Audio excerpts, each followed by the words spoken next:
Today I'm going to discuss strainers in our bar tool segment.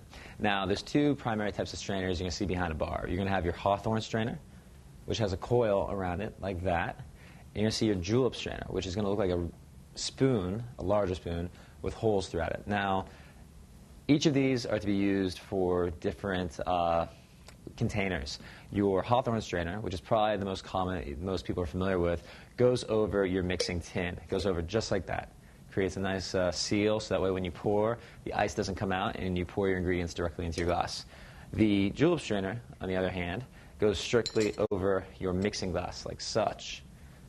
So, to give a quick little demonstration on this, we're going to make a basic drink. So you're going to take your ice, fill up your glass.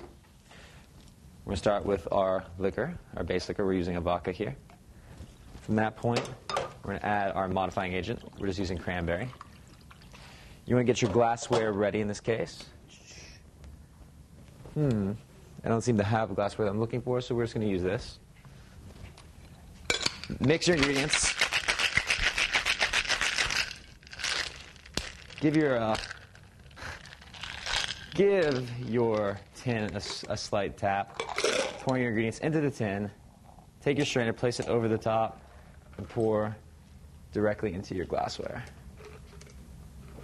And that is the basic use of a strainer.